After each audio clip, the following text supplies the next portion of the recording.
Hello and welcome to the Santa Fe Distinguished Lecture Series.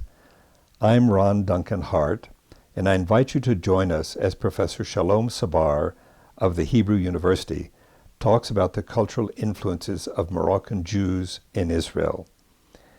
He's recognized as a world authority on Judaica, Jewish art, and the Jews of Islamic lands, and we're honored to have him with us today.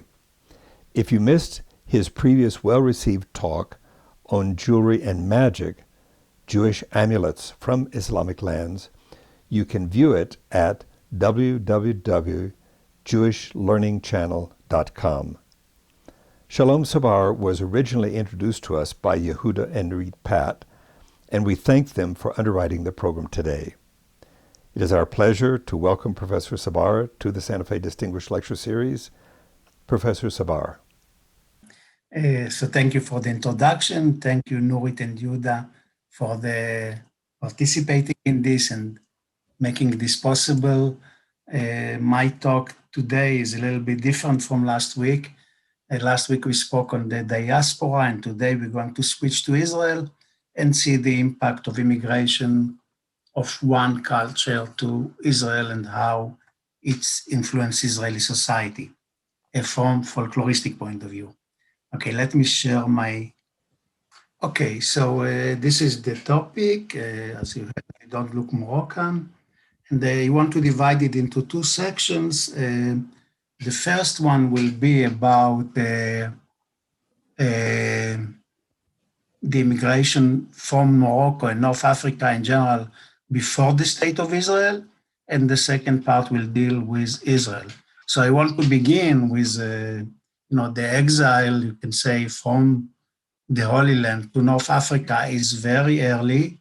I mean, we have evidence, archaeological evidence from the Talmudic period already, and the Moroccan or North African Jews even dated to much earlier, to the time of the first temple. But as I said, archaeological evidence we have from around the second, third centuries to the Common Era and on.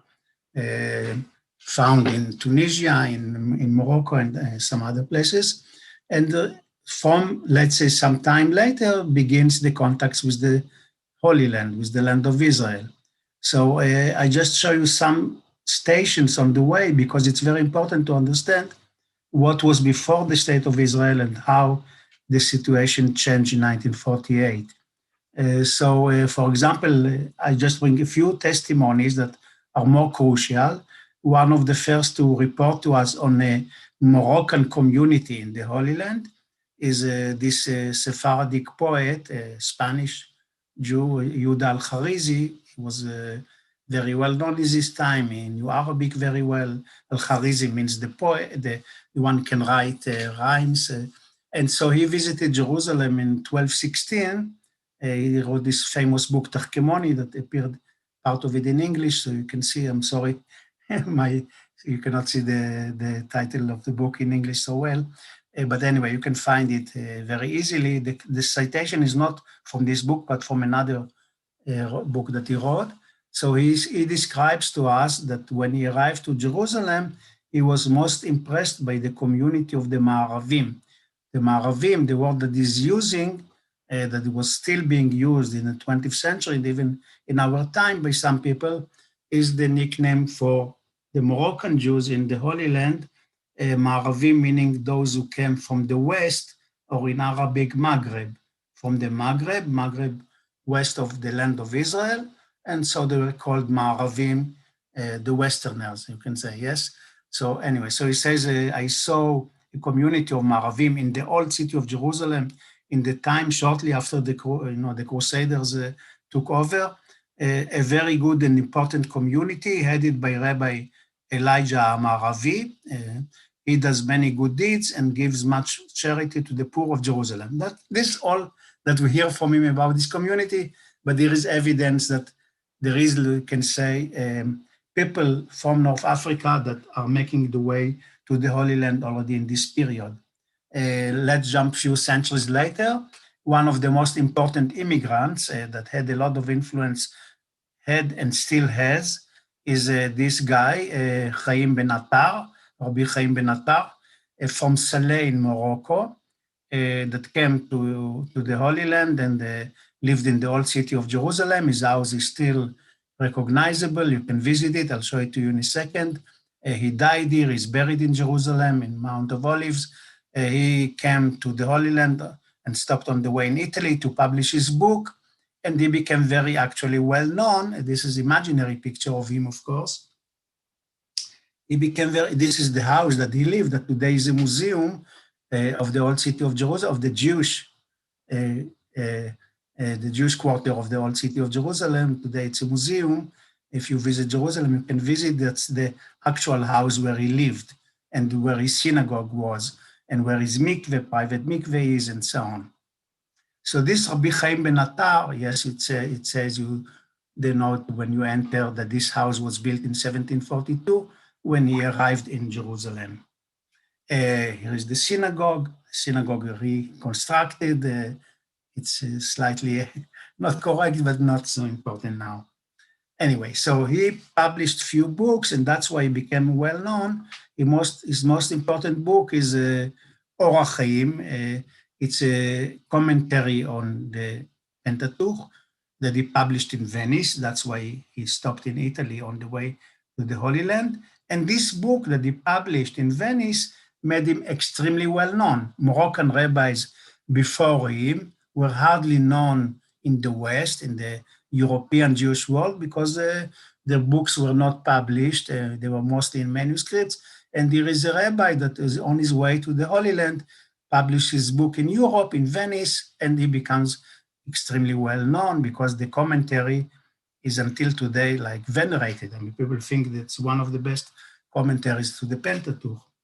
Here is like his commentary on the Talmud and the Shulchan Aruch. Then you can see a new edition, modern edition of today, and you can see how many volumes. He wrote many books and like other Moroccan rabbis, but the difference is that they were published early and they are known today and so on.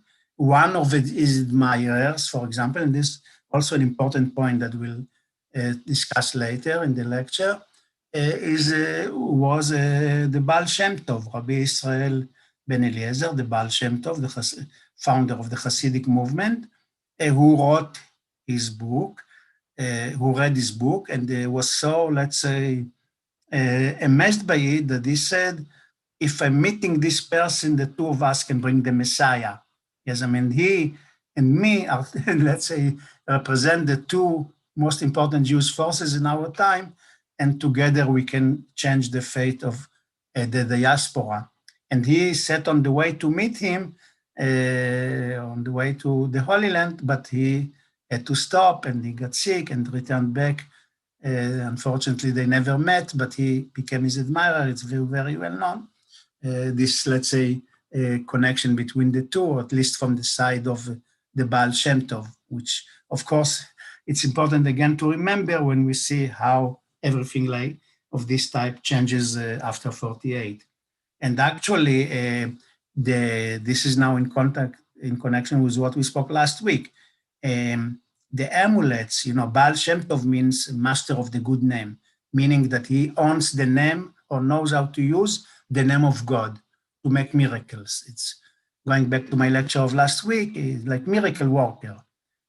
So many amulets were published with his name. Yes, with these amulets, one is from Poland, one is from Romania, from Satmar, actually, from the city of Satmar. And on top of them, it says, I'm sorry, this is, excuse me, did it too fast?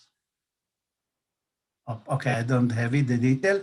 But anyway, it says that this is to keep the child from the Baal Shem Tov. I mean, this like formula that is written below is his formula of the Baal Shem Tov of Rabbi Israel ben Eliezer. And what is amazing, that these amulets are Ashkenazi, European, that we have identical amulets produced in Morocco. And you can see here the one on the left is Moroccan. You can immediately recognize because of the khamsa and the fish, but the text is identical. Yes, so this one is Moroccan, and here is another one Moroccan, Again, the same text. We won't go into it now. It's not the topic of the lecture today, but identical text, and it's folk tradition. It's not something written in book that's how we should make this kind of amulet. But here we see the same amulet written in Morocco in the city of Fez. Yes, I'll show a detail. Yes, Chevrat Eliyahu Hanavi. This is the society of Elijah the prophet that takes care of new babies, and in the city of Fez. And it says here, מהרב הקדוש רבי ישראל בעל שם טוב. Is that is all this formula that is written here is coming directly from the Baal Shem Tov. The other amulet that we saw with the fish, you see it was printed in Casablanca. Okay, and it says here also in the Hebrew, in Judeo-Arabic, in Dar el-Baida, the White House, yes, or Casablanca, and his name is in French, Yosef Lugassi, that prints this amulet of the Baal Shem Tov in Casablanca. And this Yosef Lugassi made Aliyah and opened the shop in Jaffa Street in Jerusalem here, near the Shuk, and his daughter became a curator in the Israel Museum. So, but that's too early to tell now. Anyway, so you can see that the continuation of the tradition. Let's go back to Rabbi Chaim ben Attar, this immigrant from Saleh in Morocco in the 18th century, to Jerusalem. This is his tomb in Mount of Olives that is sort of a shrine venerated by many. And I can just show you the Hilula in his tomb on his yahrzeit. And the two populations that come are either Hasidim or Moroccan Jews. And here is a combination of two communities that is of extreme interest, because the Hasidim, because they knew that the Baal Shem Tov was his admirer, and so they admire him to this day, and they come to his tomb, like the Moroccan Jews. The same is, by the way, in the Hilula of Rabbi Shimon Bar Yochai in Meron. So here we have these two populations that have something in contact because of this association from the past. Let's now go to the 19th century. Another important figures that from North Africa that come to the Holy Land are these two men that are here in a work of art by Israeli artist David Tartakover. We see here Chaim Amzalak and Aaron Shlush. These two that are very little known in Israeli history are those who really started the Jewish neighborhoods of Jaffa. Yes, of Jaffa, near Tel Aviv. It was mostly an Arab town at that time, and there were few Jews living, and they built new neighborhoods in Jaffa. Yes, both are from North Africa, although one Shlush is from Oran, from Algeria, but anyway, they collaborated and worked together on these new neighborhoods. This Shlush is also the founder, already in 1892, of what is today Tel Aviv. Before the pioneers started the city of Tel Aviv, 2 decades later, he already built a house in what is today in the sense of Tel Aviv. Today is one street in Tel Aviv, Rehov Shlush, named after him. And we see the house, how it would look at that time, and there is a sign today and so on. But anyway, so like Tel Aviv started by Moroccan or North African Jews, and not many people know that. And in Jerusalem, this Amzalak guy that's Moroccan but came from Gibraltar, his family is Moroccan that moved to Gibraltar from Tangier originally. They also built like a sort of a quarter inside the old city of Jerusalem. We are now, those of you who know Jerusalem well, we are not far from the Jaffa Gate, and this is the citadel. When you enter, this is Amzalak, this guy from Gibraltar, this Moroccan man. And so they built this quarter that you can still see today that was almost independent. It's not in the Jewish quarter, it's in Rehov David Street from Jaffa to leading all the way to the Church of the Holy Sepulchre in the city. And this was populated by Moroccans. There were not that many, there were about 1,000 of them, but it was about 1/4 of the number of Jews in the old city in the time. And now, not only in the, let's say, in the old town, Jaffa was considered old town. Remember, it's mentioned in the Bible, and same Jerusalem, the old city. But here is the second neighborhood built outside the city wall of Jerusalem was by a Moroccan rabbi. So here it's actually it's the first neighborhood built only by local people, by Jews, and not the first one was Mishkanot Sha'ananim, built by Moses Montefiore with money that he got from the US, from Judah Turo. This second neighborhood was built by local Jews, the Moroccans of the old city of Jerusalem, led by the Rabbi David ben Shimon, who took them out of the city and built this neighborhood that is called Machaneh Israel. It's, for those of you who know Jerusalem, it's the corner streets of Rehov Agron and King David Street. That's where it was. Today, there's hardly anything from the original neighborhood. So here is a street named after him, Rehov Rav David ben Shimon, or the Rehov HaMa'aravim, also you can see, the street of those who came from the Maghreb, the Moroccan Jews, that, as I said, built the second neighborhood.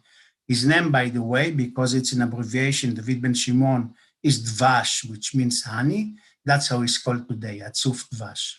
That's his name. He was the leader of the rabbi. By the way, he was also in contact with Montefiore, and Montefiore helped him, but it was his initiative. It was his initiative to come to the Holy Land, to leave Jerusalem and build a new neighborhood outside the city wall, because in the old city there was no room and there were many immigrants coming. And so he added this society of the Ma'aravim, of the Mughrabi Jews in Jerusalem, until it grew so much that he could not handle it by himself, but many years he did it only by himself. This is what is built today in that place. If you visit the Moroccan Jewish community in our time, took the neighborhood that was nothing from the original neighborhood remains today, and built the center for North African Jewry in Jerusalem. And they brought actually builders from Morocco to build it. This is how it looks. Yes, this center, you can visit it next time you are in Jerusalem, for those who never visited it. Okay, so we're speaking about the late 19th century. Now I want to show you the situation in Jerusalem in particular, that was the main city, how the Jews were divided in the old city and the new city of Jerusalem that was just starting. So the total numbers, I'm sorry, I have it only in Hebrew. I could not find anything like that in English with this ethnic subdivision. So the total number of Ashkenazim in 1876 is 6,600, 7,200 are Sfaradim. But now, because I want to emphasize something else, we'll come back to the Ashkenazim and Sfaradim in a second. Who are the other Jews in Jerusalem? So the Mughrabim, the North African Jews, are the third largest community. In 1891, we have 2,280, yes? The Gurjim, these are Jews from Georgia in the Tsarist Russia, 600. The Bukharan Jews, 500. The Yemenite, about 1,000. And the Persian Jews are just starting to arrive. The number will increase. The total numbers, and now we see the total numbers, all these communities here, the Mughrabi, the Gurji Jews, the Bukharan, the Yemenite, the Persians joined the Sephardi community. If you want, I can explain later why, but at least at the beginning, they joined the Sephardim. And so together, we have now the numbers all put together. The Sephardim include all this, and the Ashkenazim are separate. These Jews that came from Russia and Poland mainly, some from Germany. So in 1840, we have more Sephardim that, they've been in the Holy Land since Ottoman times, since shortly after the expulsion, they started to arrive. You can see the number, how they change. And when we reach 1870, the numbers are equal, 5,500 Sephardim and Ashkenazim. And from that time and on, the number of the Ashkenazim grows, it becomes larger because there is much more immigration from Russia and Poland. And the number of Sephardim, you can see it's growing, but it's smaller comparative to the Ashkenazim. And as I said, one big component of the Sephardi community were the Mughrabi Jews that really were, because many of them were also Sephardim, those who came, Sephardi Moroccans. So it was easy for them to join this community of the Ottoman Sephardim and be part of their tradition, you can say. In this climate of the old Yishuv, as we call it, of the Holy Land, the Moroccan Jews continued their traditions, as far as I could find in my research, almost without change of what it was in Morocco. So I'm showing you, since I deal with visual materials, I'm showing you two ketubot, one from Tiberias and one from Safed, and you can see the dates of the Moroccan communities. And by the way, in both towns, for example, in Tiberias, most of the Jewish population was from Meknes. There were many Meknes Jews at that time that came and settled in Tiberias. And so these two ketubot that we see here from the old Yishuv are typically Moroccan ketubot. If I won't read them and see the text, I could have been mistaken that they were produced in one of the towns in Morocco, because they are very similar to Moroccan ketubot. Let me show you a detail of the one on the right. It has the Moorish arch, yes. It has these flowers. I have to show you now the original ones to make the comparisons, but the names of the family, the writing is Moroccan, the blessings, Ben Porat Yosef, and so on, are all these typical of Moroccan tradition and Moroccan culture. Even look at the way the dowry is composed, and always in the dowry, you'll have the number 5, it's calculation of the total amount, is 550 grosh, so that to repeat the number 5 as many times as possible to provide protection for the bride and the bridegroom. So that was one ketubah. This is the one from Sfad, and here is the one from Tiberias. Again, the names are typical, and the way they're, Yitzhak ibn Samun. Yes, that's exactly how a Moroccan rabbi would write. And so we see this tradition from, even in this case, in the south of Morocco. It continues almost exactly in the Holy Land of this time. It's very important what I'm saying now to understand the change that we'll talk about. Another thing that comes from Morocco and it continues in the Holy Land is this Hasidic influence that I mentioned about already. The Hasidic influence is in several fields of material culture. In this case, that is of extreme interest for me personally, is the portraits of the rabbis. So in Morocco in the past, there were no figurative representations of rabbis in the homes or in the synagogues. With the Hasidic influence, and this is what we are seeing now, is a poster of Hasidic rabbis from late 19th century.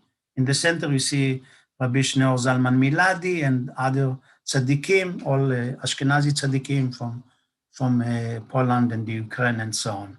So this tradition of putting on the wall the image of your rabbis, of your teachers, that's how it was conceived. They cite here a verse from the Bible, from Isaiah. One should see always in front of him the image of his teachers. Yes. So this is the Polish one. And here is now the Moroccan tradition. They start to imitate it with their tzaddikim. So here we see Rabbi Shimon Bar Yochai, Rashbi. You can say it's from, he's not Moroccan and he's from all times. He's, from the time of the Mishnah. But he's the tzaddik number 1 of Moroccan Jews. And so here we see 2 pictures of him. This one, by the way, printed by the same Lugassi that I mentioned before, holding the Zohar, the book of the Zohar, the most venerated book that is read in many occasions among Moroccan Jews and attributed to Shimon Bar Yochai. And of the tzaddikim of their culture. Yes, here we see 2 of the 19th century. The one on the left is Rabbi Yaakov Abu Chatzera, the grandfather of the Baba Sali. Okay, that's him. He died on his way to the Holy Land. He also was immigrant. He died in Egypt, in Damenhur, where he's buried to this day. And the other one is Rabbi Chaim Pinto of Mogador, that is, or Sawira, that many of people of his community are in Israel today, and they still venerate him and go to his shrine in Sawira every year and so on. So these are the pictures. Or now we have a poster, like the Hasidic one, of the Spanish and Moroccan rabbis. Yes, I mean, that's the difference. Before we saw Ashkenazi, so here we see in the center Rabbi Yitzchak Abravanel, the exile from Spain and Portugal, Rabbi Yosef Karo, and the others are all Moroccan rabbis. Rafael Anakawa, Yaakov Abu Chatzera, Yitzchak ibn Walid, the Rabbi of Tetuan, and so on. The Baba Sali, and so on. The Rabbi of Meknes, Toledano, the Rabbi of Rabat, the chief rabbi, Pinto that I mentioned, Meshash, that came a rabbi in Israel. Okay, anyway, so that's how it came. Now, this was the, you see exactly, we are 8:30. So, this whole picture would be changed dramatically with the birth of the State of Israel. Since Independence Day, Yom Ha'atzmaut, begins tomorrow night, I thought to show you a little bit about that. So here is an announcement from the Palestine Post, later the Jerusalem Post. The State of Israel is born. The date is, of course, May 14, 1948. So we are now, this is the dramatic point of change, you can say.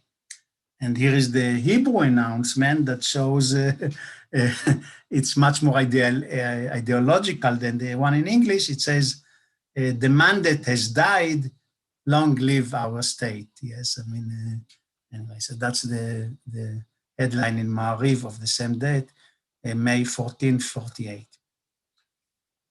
Okay, so the new state has new ideology and has new, let's say, picture of how the Jewish state should look like, how it should be constructed, how we should create the melting pot, yes, this famous expression that was used a lot. And it has this ideology that is preached and almost forced upon the public. And in this ideology, and I like to see it through folk art, that's my thing. So here, for example, a New Year card from this year period. Here's, for example, the new Jewish woman, you can say. So she, of course, doesn't look at all like a shtetl woman from Eastern Europe or from anywhere in Europe. She is the chalutza, the pioneer, dressed in shorts, with two horses in the field. This is the new Israeli. You can say the new Jewish Israeli, and the inscription here, it says, Shtula be'admat ha'mechorad, that she's like coming out, like a flower from the land of her tradition, of her homeland, yes. And here is another New Year card from these years, just 1948 or 49. This postcard, this New Year card, Shana Tova, it says, and you see the children are like flowers. They are coming out in the field. They are like emerging from the land. And the inscription says, a new generation will come to the land which never knew the yoke of diaspora. Okay, so the diaspora is the end of it. We don't want to hear on diaspora Jews. That's no longer our story. We want these young children that grow up like Sabras, and there is instead of the Elijah announcing the coming of the Messiah, you have a soldier that is blowing a trumpet and the flag of Israel. And now, who are these new children that will build the country? This is one of my hobbies is to collect children books of the State of Israel or before the mandate period. You can look at these books from the 40s and 50s, and all the kids have the same more or less appearance. They are all very cute, of course, blonde and shorts, and the girls with, you can see her in red dress. And of course, I dare to say here, purely European. Yes, I mean, there's no question that that's how they should look like, the good kids. Here is a Simchat Torah flag from the early 50s, and you can see the children are dancing. And again, look at the faces, look at the way they are dressed, and of course, they're all represent one culture only. Or here, another Simchat Torah flags, all these cute little children reading from the Torah scroll, and behind them is the tomb of Rachel and the Wailing Wall that is in this time, and in the hands of Jordan. And of course, they're all, again, even not Israeli, they are very Germanic almost, I can say.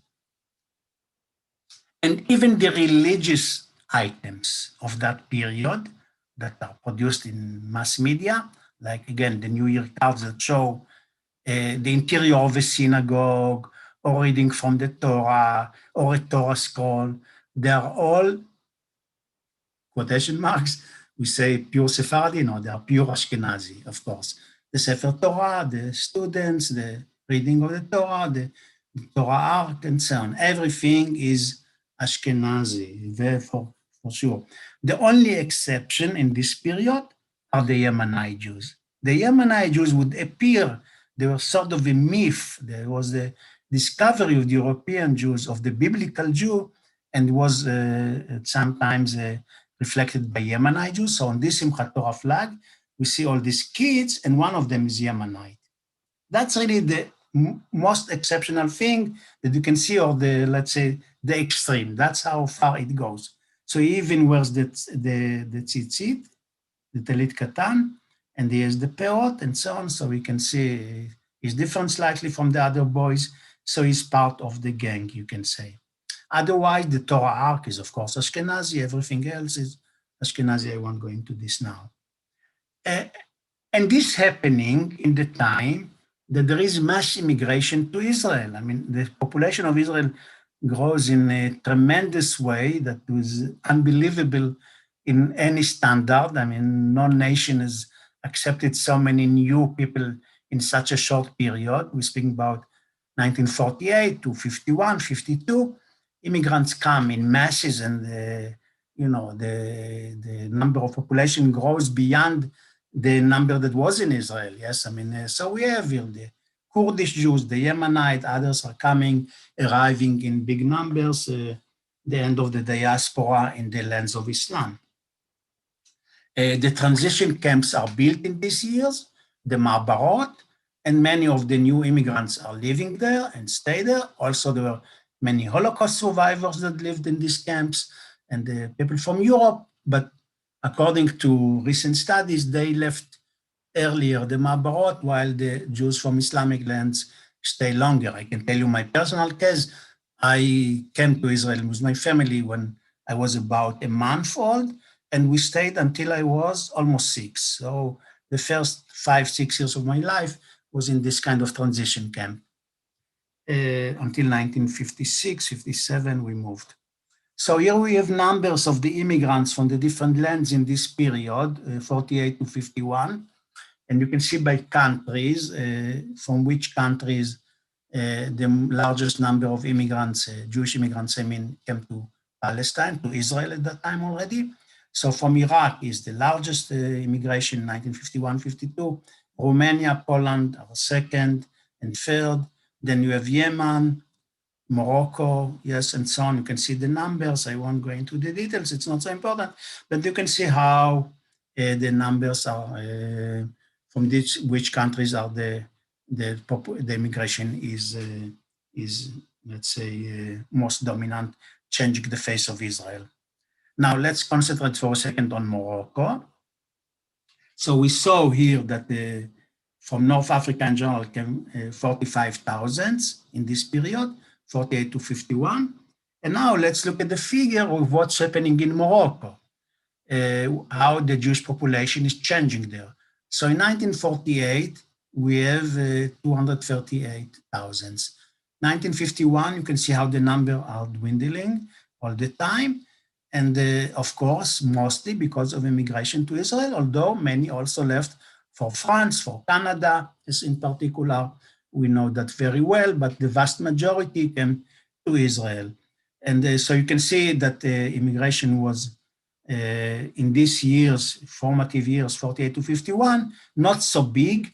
And the larger one was from 1960 to 1971, when the number of Moroccan Jews, you can see from 160,000, it just dwindled to 30,000. That's, I mean, the big immigration was in this period after Morocco received its independence. And by the way, in this period, I noticed this in the statistics of the history of immigration, that from 56 to 1960, nearly 64% of the immigration to Israel was from North Africa. So because in this period, well, was not already immigration from Iraq or Yemen and so on, was very small or non-existent at that time, while from North Africa, they could come. So I'm showing you here now some pictures of these immigrants arriving in Israel. These were taken before immigration or in Israel, I mean, but on the way, yes, packing their stuff. These are, by the way, original pictures taken by Schulman, by this traveler from Paris to Morocco, and then they were taken some in Israel. I'm showing you here the immigrants and the transition camps. Okay, so what was said about, we're speaking now about the 50s. What was said about these immigrants from North Africa that flocked the country? Or of course, they were the Iraqi, they were the Kurdish, they were the Yemenite, but most of the people who spoke on the immigration from cultural point of view spoke on the Moroccan Jews, because they, let's say, were more, let's say, wanted to express their opinions, the Moroccans, and they did it in many ways that they attracted more attention, you can say, than the other communities, let's say more than the Iraqi Jews, for example. And so I'm showing just 3 figures here, and I want to read to you what they said about the Moroccan Jews. And they are all officials, I mean, or they are all, of course, all Ashkenazi. One was born in Nuremberg, this Giora Yoseftal. Aryeh Gelblum was born in Lodz in Poland, and Aryeh Lova Eliav was born in Moscow. And of course, they're all Israelis and so on. They've been in Israel many years. Like, for example, Lova Eliav immigrated in 1924, so he was just a baby when he immigrated. So he said, Lova Eliav, who is a figure I admire because he really did a lot for the new immigrants from the lands of Islam. So he says something sort of mild. We didn't know anything about the immigration of these immigrants from North Africa. We didn't know the construction of their society, how their families functioned. Everything was new to us, including their customs and traditions, how they celebrate the holidays, and even the way they eat and drink. So that's sort of a less mild. He admits that he doesn't know much, so he needs to learn probably, but that's the opinion that he expresses. Giora Yoseftal, who actually was the head of the absorption section of the Jewish Agency in this period. He says, my feeling is that this immigration from North Africa, he has very little moralistic value. Their culture is very low and has very little spiritual, let's say, doctrines behind it. And it might deteriorate the entire young country to become a Levantine society. Okay, so that's Giora Yoseftal. The most, you can say, the hero of my story is the person in the center, Aryeh Gelblum, who was not an official, let's say, he wasn't in the Knesset or something. He was a journalist. And so he wrote for Haaretz. So this is what he wrote in Haaretz in 1948 about the Moroccan Jews. This is an immigration of a race, using the word race, RAC, yes, that we never knew. nothing like that has ever been in the Holy Land.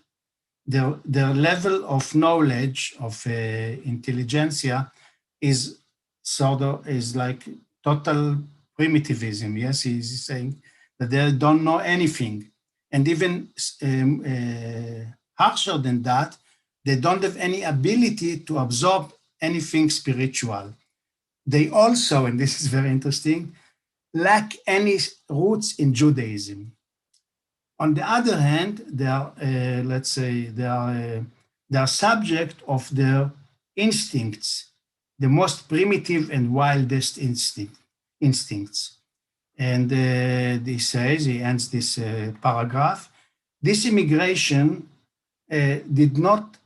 was not, let's say, selective, and it gave all those poor members of society to be part of us, and they're going to make our country very poor and miserable. And so that's he publishes in an official newspaper, in the leftist newspaper of Haaretz, of Gershom Schocken at the time. Anyway, so that's the feeling. And then there are names that are given to these people that reappear all the time in newspapers of the time. Muftalim Chronim, eternal unemployed. I mean, they never find a job. Arak drinkers, lazy people. And by the way, Gelblum writes a lot about the laziness. He said, there's no way you can teach them a profession because they will never learn. They don't want to learn. And if you watch the movie Salah Shabati, you know that he doesn't like to work and so on. That's the stereotype that Morocco Sakin, I remember from childhood very good. If you make Moroccan angry, he will take a knife and will try to do something to you. Hot-tempered and so on. So these are just part of the names that are given to Moroccans in Israel of the 50s and even later, but especially in this period. And so I want to read to you now, the title of my lecture comes from the quote from a colleague, from Professor Henrietta Dan-Kalev from Ben-Gurion University, that she experienced this and she tells her story. Unfortunately, I have it only in Hebrew, but I'll translate to you. This is how she looks like in recent times. It's not from her childhood, of course. So it's called, this article, How Beautiful You Are. One cannot see you are Moroccan. This is the sentence, she writes, with which I grew up since I was born in Morocco and came to the transition camp Sha'ar Aliyah. And from there, I was taken to Pardes Chana. It's another place where they lived. So in 1948. Okay, so I heard this sentence for the first time from the nurse dressed in white that came to the tent to advise my mother how to raise me, and my sister and my brother, which were already born in Israel in the tent. The nurse spoke about the raising children as if it was a Zionist invention. The same sentence I heard from in my kindergarten from my like guide teacher. And one second, let's move this. And she actually asked me to change my name from Henriette and gave me this terrible name, Ahuva. Anyway, so okay, so now section 2. At the age of 10, my parents moved to Jerusalem. This move allowed me to open a new page in my life and to settle down this discrepancy between being beautiful to be Moroccan. So to my new friends in class, I told I was born in France. And by the way, again, I can testify to you from my childhood, no Moroccan Sephardi that I knew would say that they are from Morocco. They are, of course, we're all French. Only the Berber Moroccan Jews say they are Moroccans, but the Sephardim never say that. Okay, anyway, so let's continue the story of Henriette.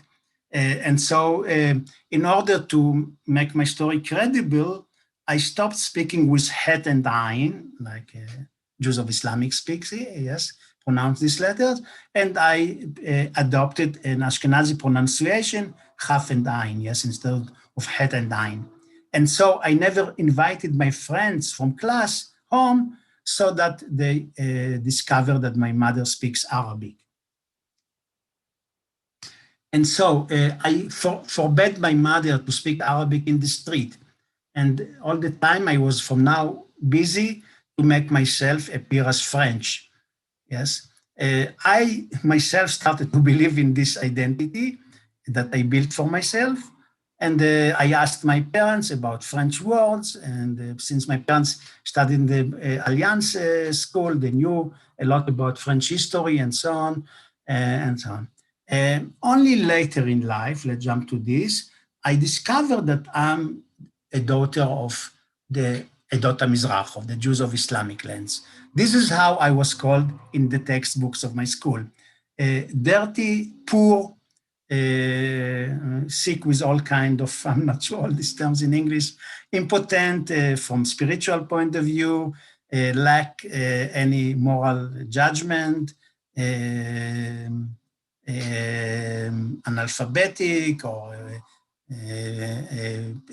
violent and lazy. Yes, she cites a book by the Israeli sociologist. Yes, that okay, and on parents they say that they've been sleeping for long, like a historical sleep of hundreds of years in Morocco. And in other books, I found that when my parents and me arrived in Israel, we caused the decline of the culture of the Yishuv, of the Jews living in Eretz Israel, because of the culture that we brought with us, and so on. And even the history teacher told me that the Moroccan is primitive and dirty, and who wants to be, I didn't want to be part of this group.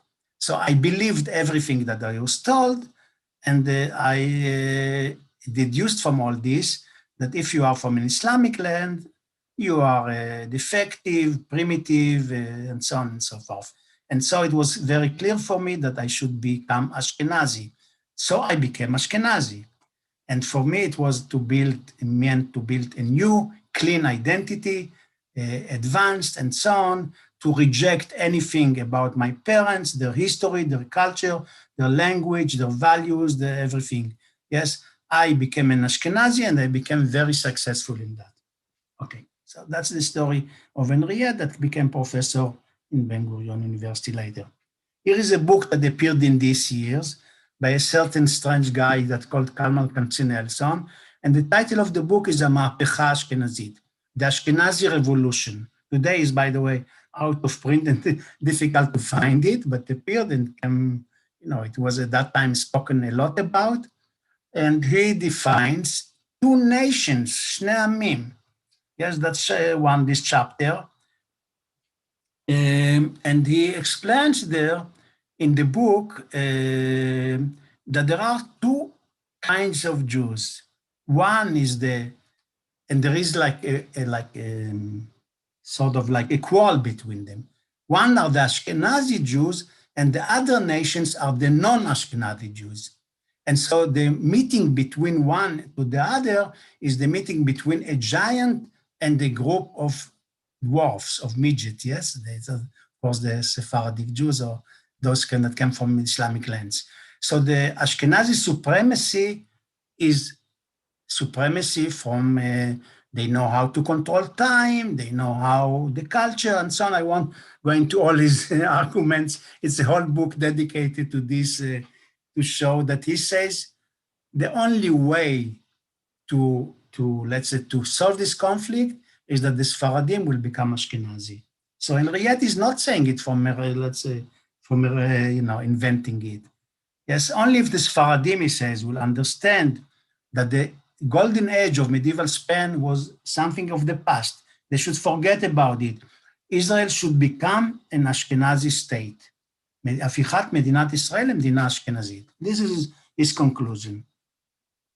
And okay, let's skip that. And in these years begins also some people that start to identify there is a big problem here. One of these, for example, is Yitzchak Moshe Emanuel. He's a Sephardi man, several generations in Jerusalem from Ottoman Empire.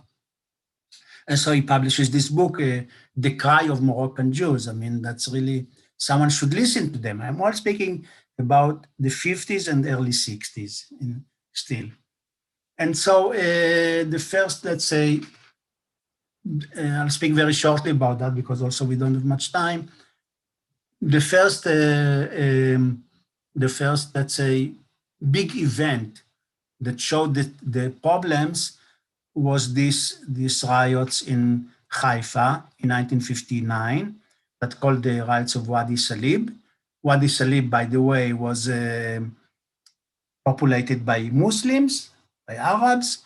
In 48, they were thrown away from that neighborhood, and new immigrants were put there from Ashkenazim and mostly Moroccans, and they started the riots in 59, the first major riots in the whole state of Israel on ethnic background. Okay, so this all were done by, the leaders of these riots were Moroccans. One of them was shot and he was not killed, but he was wounded, and everyone heard about it, Akiva El-Krif. And you see the newspapers from at that time, they're using a quote from the book of Jeremiah, from the north opens evil, the bad things come from the north, and you see Haifa is bleeding, is the north of Israel. Here's this newspaper, Olam Hazeh, and it's the title is, the headline is, what caused the revolution of the Moroccans in Haifa. So here, for example, other two headlines that I'm showing you here, that it's like a war going on in Haifa. The forces of the police are ready to fight, yes, sort of, in Wadi Salib. Yes, and here is Wadi Salib, the Melach of Haifa. Yes, like it's the Moroccan neighborhood. That yes, that's how people reacted. Of course, all the establishment was Ashkenazi, and for them it was difficult to understand what these people are protesting about.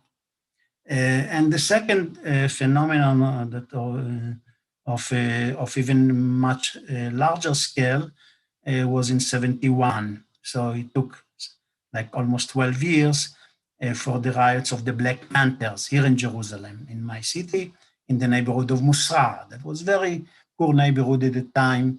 This is after the 6-Day War. And so these young Moroccans that saw no future to them, no work, no money, their parents are very poor, miserable, and so on. And they had even to steal milk to feed the family and so on. So they start these riots in 1971 of the Black Panthers, and they adopted, by the way, a name from the US of the movement, social movement of this type, more or less. So here are some pictures from that, from these riots of the early 1970s.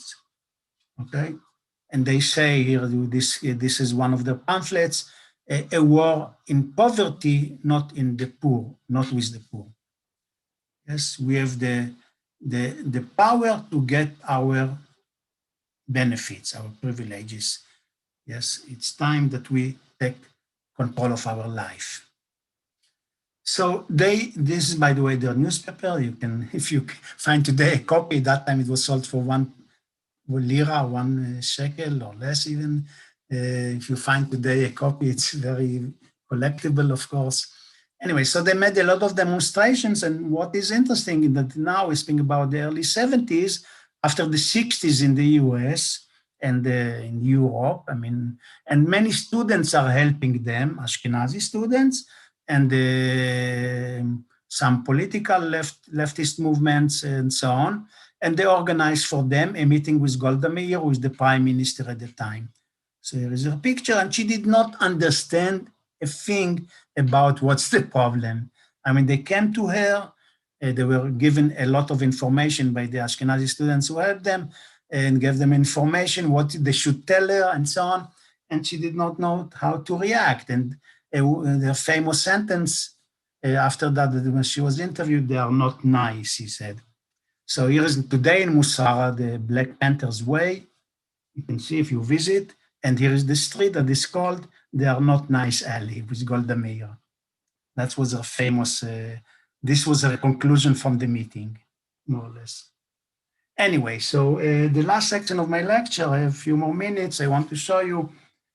So we spoke about the 50s and 60s, and I'd like to see the change that came, the beginning of the change. Today, people would argue that it's not even complete to this day, but the beginning of the change in Israeli society and culture was an exhibition put down in the, in the Israel Museum in the year 1973. So 2 years after the demonstration of the Black Panthers began, the Israel Museum at that time, it's some years after its establishment, the Israel Museum opened in 1965. So they put this exhibition that is the first really major exhibition in the state of Israel on like ethnic exhibition on one community. It was called Chaye HaYehudim BeMorocco, Jewish Life in Morocco, or you can see in French and English, the title. And this is a picture of the rooms where it was.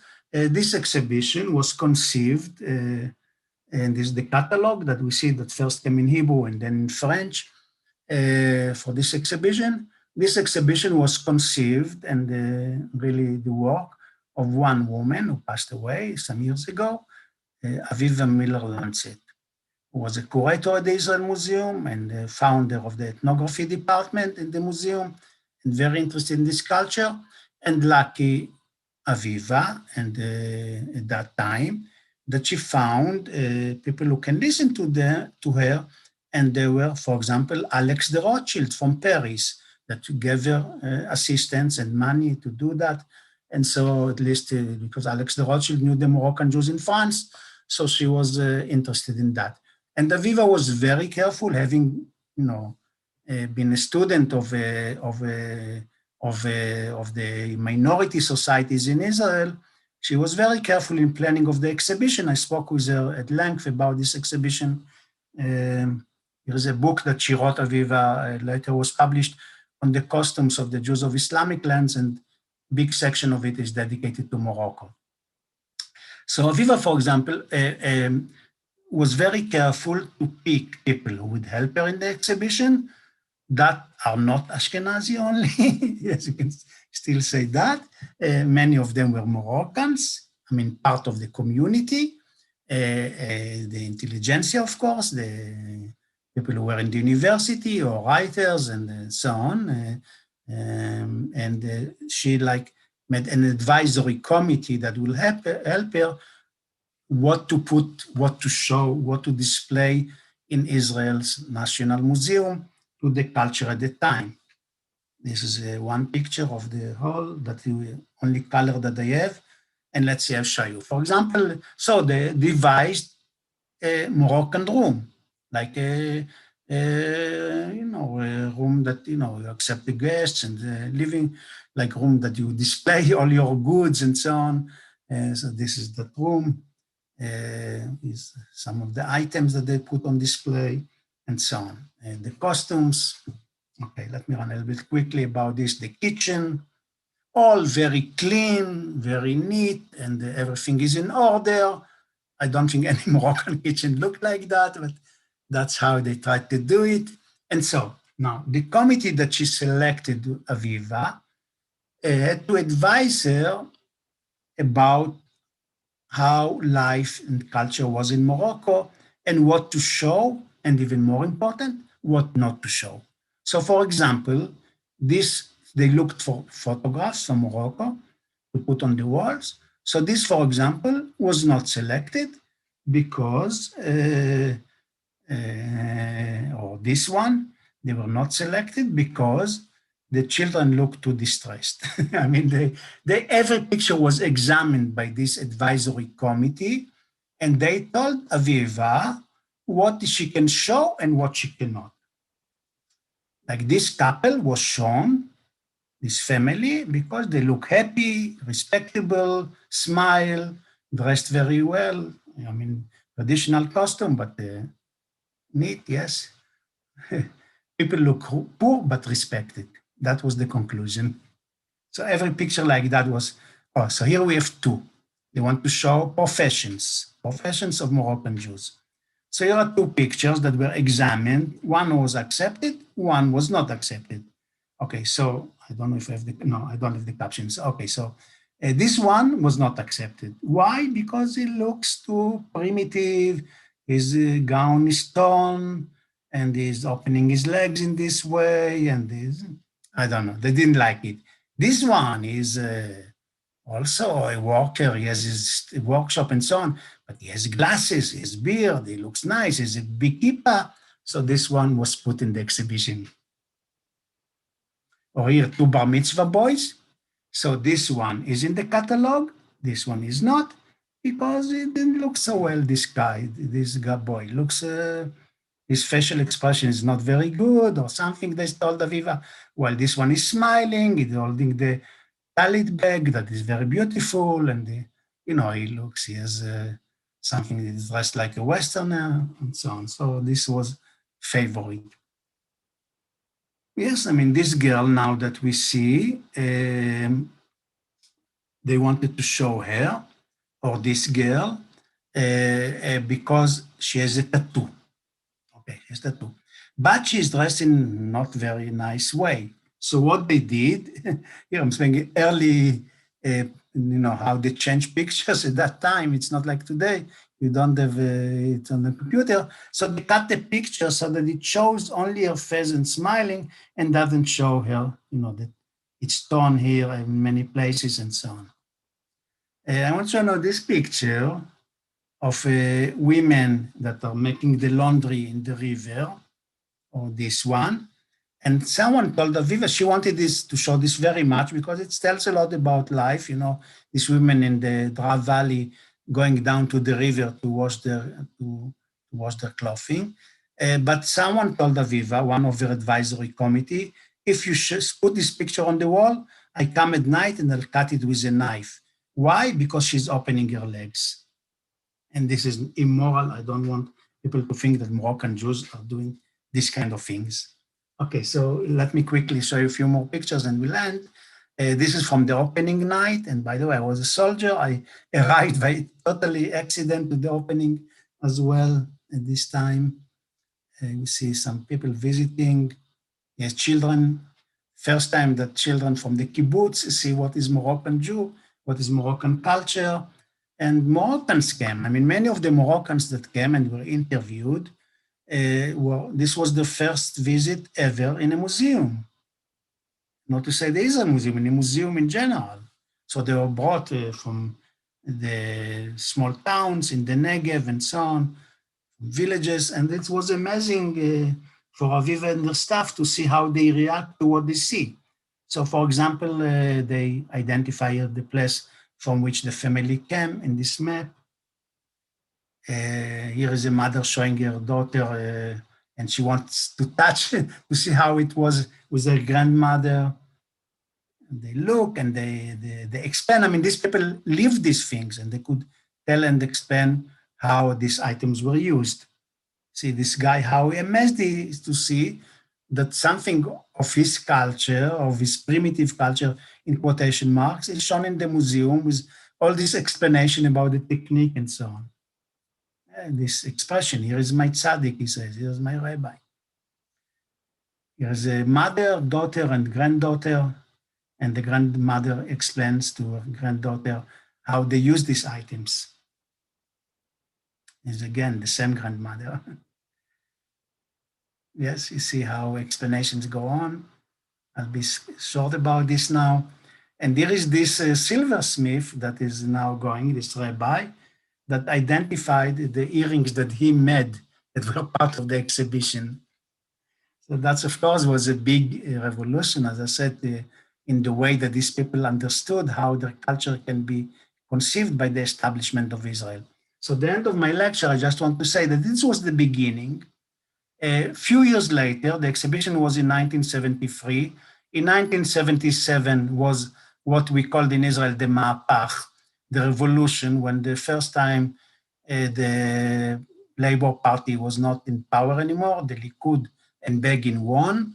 And this was, I think, the exhibition already discovered that this is going to happen, and other parties of the immigrants from Islamic lands, like Shas party, most important, came to power, and they brought this culture more and more to the fore. I mean, putting amulets, the Hamsa, the Chai, and the rabbis, the Rashbi again, Rabbi Shimon Bar Yochai, Ovadia Yosef, Kaduri, yes, I mean, all these rabbis now became popular on Hamzas, the Baba Sali, and so on. So this starts, as I said, with the exhibition in the Israel Museum and becomes more and more dominant in the late 70s, 80s, 90s, and so on. So much so that the Maimuna has become almost a national holiday in Israel, the holiday after Passover. And even here I'm showing you these Israeli stamps that were issued some years ago. In 2006, they all show Moroccan Hamsas. The Minister of Communication in Israel, the government was Limor Livnat at that time. And I got a letter from her, I'm telling you a personal story, if it's okay to put Hamsas on the stamps that represent Israel. So I wrote a 6-page letter explaining why it is important. They are all Hamsas, Moroccan or North African, from the collection of Bill Gross that you can see here. And so that's how these stamps came. But later, actually, the Shas party, when they discovered these Hamsas and that the name of God is written on them, so they asked to remove these stamps and they were just used for a short period. Okay, so let me end with this. Of course, the situation kept changing all the time. I want finally to show you that some of the leading politicians in Israel, fathers and daughters, her father, David Levy, was a minister, and his daughter, Orly Levy Abuxis, she ran for the Knesset member a few times and not always very successful. He was offered the position to be the president of Israel, but he refused. Anyway, so that's a father and a daughter, Moroccan. And the last couple I want to show you is not in Israel, and see how they are doing. Is Andrea Zulay, the advisor of the king, and his daughter, Audrey Azoulay, who became some years ago the director general in France of UNESCO. So he's born in Essaouira. She was already born in Paris. So, of course, the situation changed a little bit, and all this on one foot, as we say, and some people feel that till today, it's not fixed, the situation, and still there is what is called Second Israel. There is First Israel, the Ashkenazi Israel, and Second Israel, which is mostly Moroccan, not only, but let's say dominated by Moroccans. Okay, so I'll stop here, and if there are questions.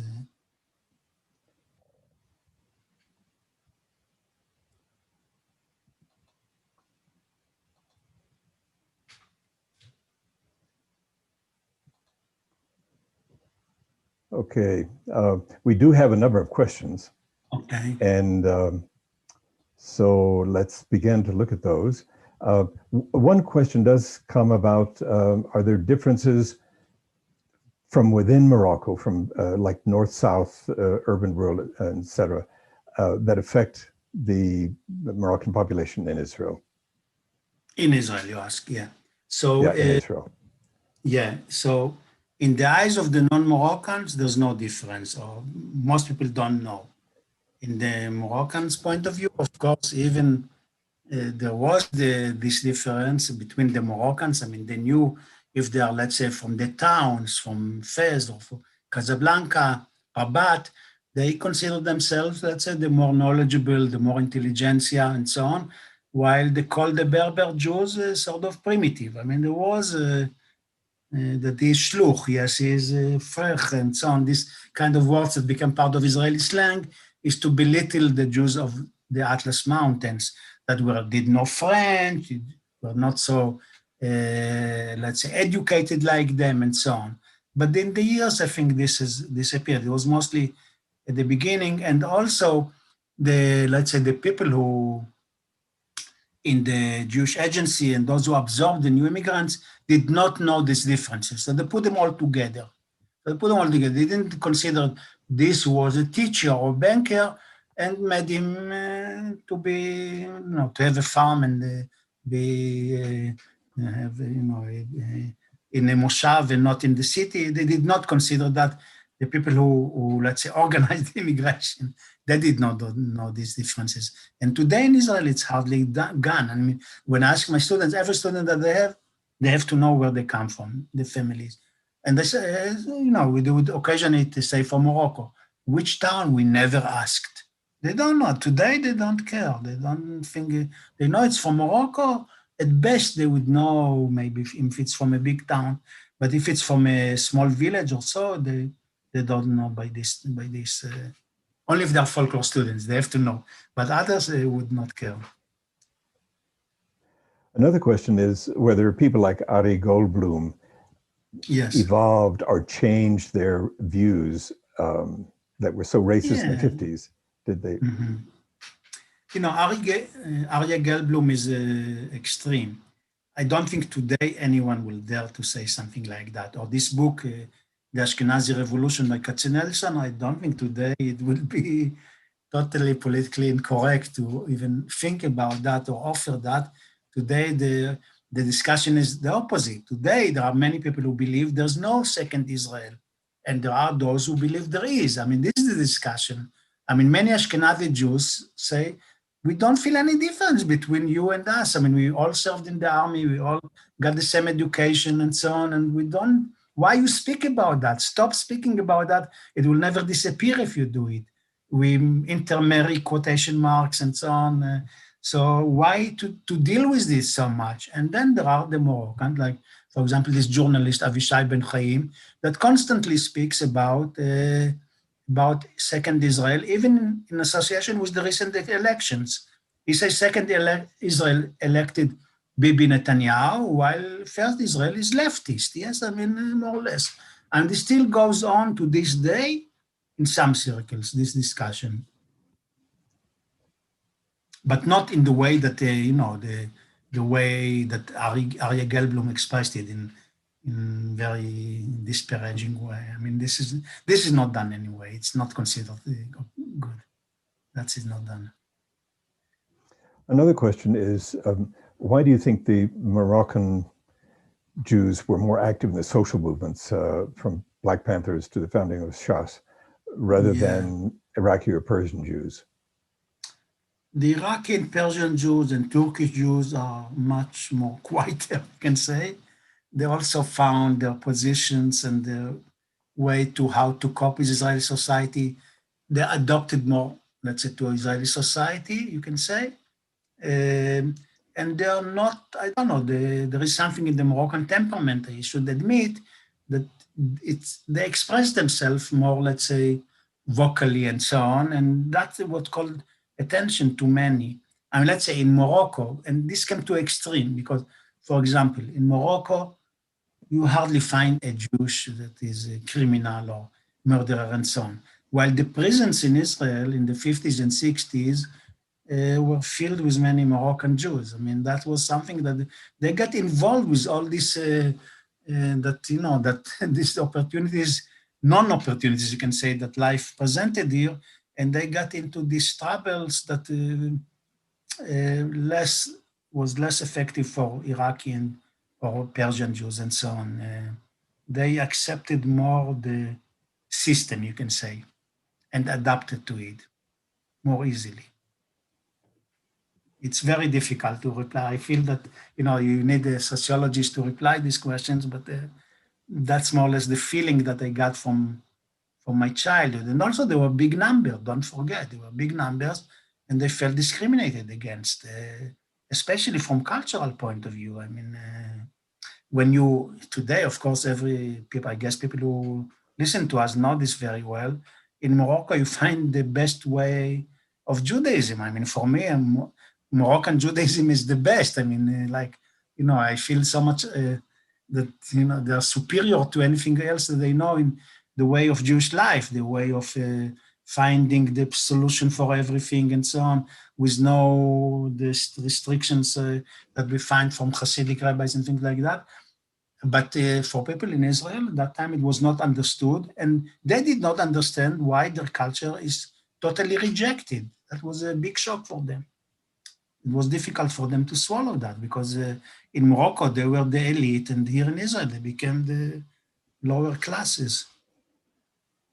Some say, and maybe I should add that the elite of Moroccan Jews went to France and Canada, and the poor came to Israel. I don't know if that's totally correct or how much it's correct, but some claim that those who had the money and the education preferred to go to France and became the major philosophers, writers in education and so on, like Jacques Derrida, and not only Moroccans, I mean, Algerians and so on. While to Israel came those that were, let's say, needed more the help of society, maybe, I don't know. It's difficult. It's difficult. Again, you have to read so many testimonies to make your judgment, and it's not so easy because you'll hear many opinions also about this. Was there a tendency for more religious Jews to go to Israel? Listen, among the Berber Jews, among the Atlas Mountains, there was no question. They came almost, you can say, 100% to Israel. The problem, in quotation marks, was in the towns, because they had contacts already, that even before immigration, with European Jews, with even American and so on. So not only Jews, but the society at large in these countries. And so they had the contacts, and they have this choice, yes, you can say. And so even earlier, some went to Gibraltar. I mean, the Jewish community of Gibraltar is Moroccan, yes, I mean, basically, that came already in the 18th century. But for the Berber Jews, it was only Jerusalem. I mean, for them, Jerusalem, the Holy Land, was the only thing that they knew. And when they decide to leave, usually the whole village would get together and they would come to Israel, I mean, with the Zionist shlichim. One last question. Okay. In pre-1948, how influential was the Zionist movement among the Jews of the Maghreb? It was very influential, and we know that there were many movements of youth, like we have in Europe, of young Moroccans, young Tunisians, that were Zionist movements, especially again in the towns, and those involved with Alliance and so on. So, like for example, many Moroccan kids came without their families, just came to Israel because that was part of the let's say the way to let's say to make the ideals that they were taught become realistic. So they felt they must come to Israel, and so they left without their family. So you have a lot of Zionist activity, not from the beginning really, but from early 20th century. You start to see that. I mean, there is one scholar, for someone, I don't know who asked that, but I would recommend to look up the scholar. It's called Chaim Sardon, that's his field of research, Zionism in North Africa. Yes, he writes a lot about this, and you can read his writings and see the activities, how they would meet in isolated places and organize and learn Hebrew together and do all kind of activities, sing Israeli songs or songs that are from Israel on the radio. They knew all these songs. For example, the singer Avi Toledano, when he came to Israel and became a star here, he knew already many Israeli songs that he heard from the radio in his movement. So there were these that were very active in Zionist idea without knowing, and this is, I think, interesting again from cultural point of view, that there is difference between different type of Jews. They did not know that. For example, in 48, before the British left the Holy Land, before the British, there was still the mandate. You know that many of the immigrants were taken to Cyprus and put there in camps. So there was also one ship of Moroccans that was taken to Cyprus, immigrants, and there they met Ashkenazi Jews for the first time in their lives. And these Ashkenazi Jews asked them, "Who are you?" They said, "We are Jews." But they said, "We heard that you are from Africa. You don't look Africans." So that was first thing. And then they asked them, "Are you Sephardi?" So they asked, "What is Sephardi? What is Moroccan Jew?" I mean, I'm a Jew. They didn't understand the question. They didn't know that there are differences. This they learned, unfortunately, to the bad side in Israel, that there are differences between different type of Jews. Like Lugassi that I showed you before, the one who printed these amulets of the Baal Shem Tov. He told me, I mean, I spoke with him a few times before he passed away, that he would write letters to Poland to order books from which to print and amulets to copy and so on, because they were Jews like him. He wrote in Hebrew, they wrote in Hebrew, in each one in its own script that he learned how to read Ashkenazi script, And there was no difference. He said, they are like just like me. What's the difference? He even did not understand the question. Only when he came to Israel, he understood that there is some difference, but about which they were not aware in the diaspora. Thank you so much for being a part of the Santa Fe Distinguished Lecture Series. And we look forward to seeing you in person in the future when that's possible. Hopefully, yeah. Toda rabba. Thank you, Ron, so much for hosting this and making it so pleasant. And from Jerusalem, I wish you a happy Independence Day. Still very happy to be here and to celebrate the independence here. So that's beyond everything that we spoke, and we're still one nation. Thank you. Okay. Bye-bye. Have a good Independence Day. Thanks so much.